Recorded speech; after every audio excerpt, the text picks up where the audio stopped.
చూస్తున్నాం. హైదరాబాద్ గాజుల రామారంలో దారుణం జరిగింది. అతి వేగంగా దూసుకొచ్చిన కారు రోడ్డుపై నడుచుకుంటూ వెళ్తున్న వ్యక్తిని ఢీకొట్టింది. ఈ ప్రమాదంలో ఆ వ్యక్తి అక్కడికక్కడే మృతి చెందాడు. మృతుడిని స్థానికంగా సెక్యూరిటీ గార్డుగా పనిచేసే గోపిగా గుర్తించారు. మద్యం మత్తులో యువకుడు కారును అతివేగంగా నడిపినట్లు గుర్తించారు. ప్రమాదం జరిగిన తర్వాత కారులోని యువకులంతా చాలా క్యాజువల్గా ఏం తెలియనట్లు నడుచుకుంటూ వెళ్లిపోయారు. ప్రమాదంలో గాయపడ్డ గోపిని కనీసం కూడా చూడలేదు, పట్టించుకోలేదు. ఒక్క యువకుడైతే గోపిని చూసి కూడా చూడనట్టు వెళ్లిపోయారు. స్థానికులు డ్రైవింగ్ చేసిన యువకుడిని పట్టుకున్నారు.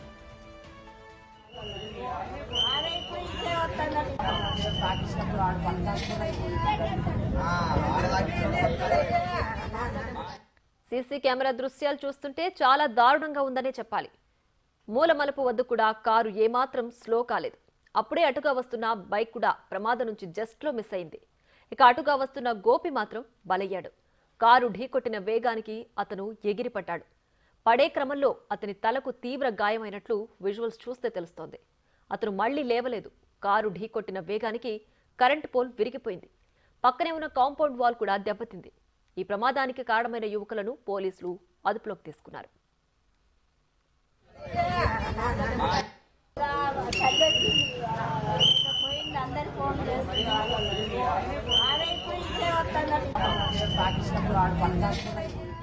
కారు అతి వేగంతో దూసుకొచ్చి వ్యక్తిని ఢీకొట్టారని సీఐ తెలిపారు.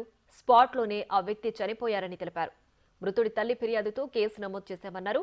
కారు డ్రైవింగ్ చేసిన వ్యక్తితో మిగతా 5గురిని అదుపులోకి తీసుకున్నట్లు తెలిపారు. 6:15 సమయంలో గాజుల రామారం ఏరియాలో గోపి అనే ఒక సెక్యూరిటీ గార్డ్ నడుచుకుంటూ వెళ్తున్న క్రమంలో మహేంద్ర ఎస్యూవి 500 వెహికల్ అతివేగంగా వచ్చేసి అక్కడ టర్నింగ్లో డాష్ ఇవ్వడం జరిగింది. ఆ జరిగిన యాక్సిడెంట్లో గోపి అనే వ్యక్తి ఇమీడియట్గా ఎగిరి ఒక 10 మీటర్ల దూరంలో పడి స్పాట్లో చనిపోవడం జరిగింది. ఈ యాక్సిడెంట్ జరుగుతున్న క్రమంలో ఆ స్పీడ్కి 2 ఎలక్ట్రికల్ పోల్స్ కూడా డ్యామేజ్ కావడం జరిగింది. నిందితుడిని అదుపులోకి తీసుకున్నాం. అతన్ని మనీష్గా గుర్తించడం జరిగింది. అతని వయసు 20 సంవత్సరాలు, ప్రస్తుతం డిగ్రీ చదువుతున్నారు. అతను కూడా మధ్యమత్తులు ఉన్నారు కాబట్టి సంబంధిత సెక్షన్ కింద కేసులు నమోదు చేసి ఇన్వెస్టిగేషన్ చేయడం జరుగుతుంది. కారులో ఇతనితో పాటు ఇంకొక 5 స్నేహితులు ఉన్నట్టుగా ప్రాథమికంగా తెలుస్తుంది. ఆ వీడియో సీసీ ఫుటేజ్ వీడియో ఆధారంగా వాళ్ళని గుర్తించే ప్రయత్నం చేస్తాం. ప్రస్తుతానికి డిగ్రీ సెకండరీ అని తెలిసింది. అతనికి విచారించాల్సింది. కేసు నమోదు చేసాము. వాళ్ళ మదర్ ఇచ్చిన కంప్లైంట్ మీద కేసు నమోదు చేయడం జరిగింది. ఎవరు మృతుడి యొక్క తల్లి కమలా గారు ఇచ్చిన కంప్లైంట్ పైన కేసు నమోదు జరిగింది. ఇక మరింత సమాచారం మా ప్రతినిధి సురేష్ లైవ్ లో అందించడానికి సిద్ధంగా ఉన్నారు. సురేష్, చెప్పండి, ఈ యాక్సిడెంట్ ఎలా జరిగింది? మద్యం మత్తులో ఉండడం కారణంగానే ఈ యాక్సిడెంట్ జరిగిందని అనుకోవచ్చా?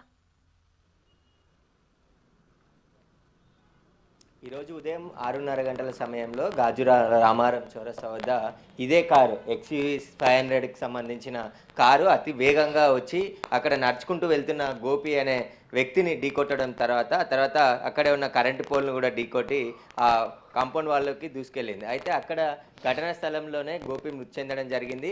ఇందులో ఉన్న 6గురు స్నేహితులు రాత్రి 12 గంటలకు ఇంట్లో నుంచి వెళ్ళి వేరే చోట మద్యం సేవించి ఉదయం మళ్ళీ తిరిగి ఇంటికి వస్తున్న సమయంలోనే ఈ కారు ప్రమాదం జరిగినట్టు పోలీసులు గుర్తించడం జరిగింది. కారు డ్రైవ్ చేసినటువంటి మనీష్ని అదుపులోకి తీసుకున్నారు. మిగతా 5గురు కూడా కారు అక్కడే వదిలేసి పారిపోవడం జరిగింది. వారి కోసం గాలిస్తున్నామని చెప్తున్నారు. మనం కారులో చూడొచ్చు, మద్యం తాగిన గ్లాసులు, అదేవిధంగా కొన్ని ఆహార పదార్థాలు అన్నీ కూడా కారులోనే ఉన్నాయి.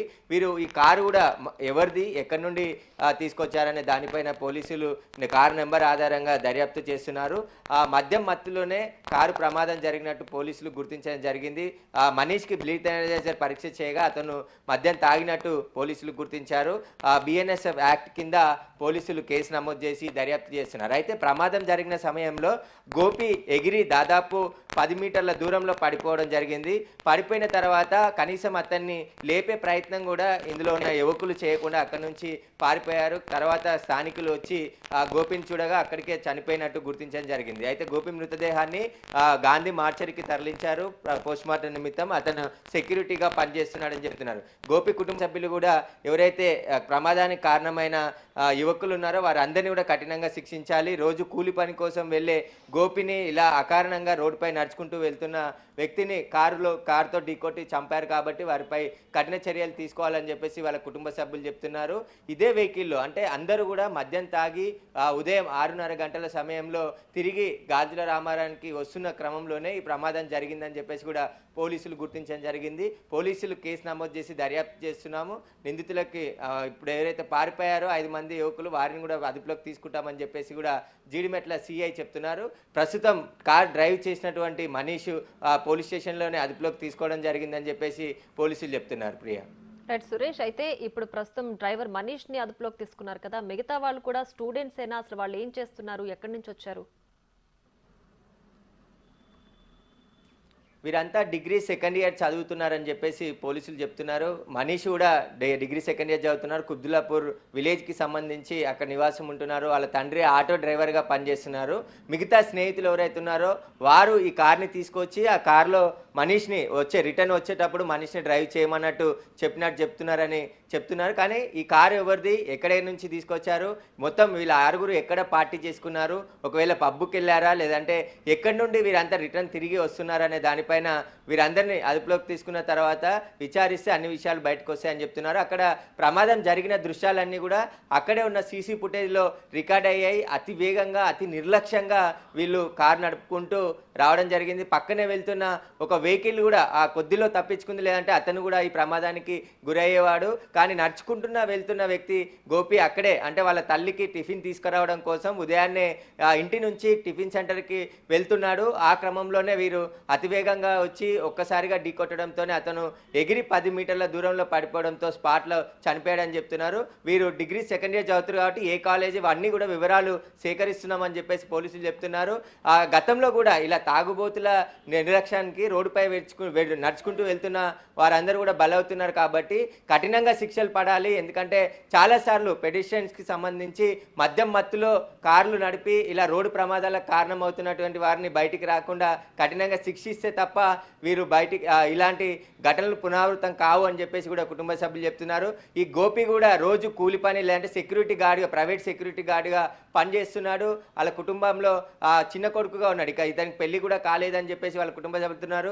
పెళ్లి చూపులు చూస్తున్నాము, పెళ్లి చేద్దాం అనుకొని త్వరలోనే పెళ్లి చేద్దామని ఏర్పాటు చేసుకున్న తరుణంలో ఇలా గోపికి ఇలా ఘటనలు అనుకోకుండా ప్రమాదం జరిగి చనిపోవడం వాళ్ళ కుటుంబంలో తీరని లోటుగా వాళ్ళు విలపిస్తున్నారు. ప్రస్తుతం గోపి మృతదేహాన్ని గాంధీ మార్చరికి తరలించారు. పోస్ట్ మార్టం అనంతరం కుటుంబ సభ్యులకు అప్పగిస్తామని చెప్పేసి కూడా పోలీసులు చెప్తున్నారు. మిగతా 5గురు యువకులను కూడా ఈ రోజే ఎక్కడే పారిపోయారో వారి వివరాలు తెలుసుకొని పట్టుకొస్తామని చెప్పేసి కూడా పోలీసులు చెప్తున్నారు. Right Suresh, thanks for the updates.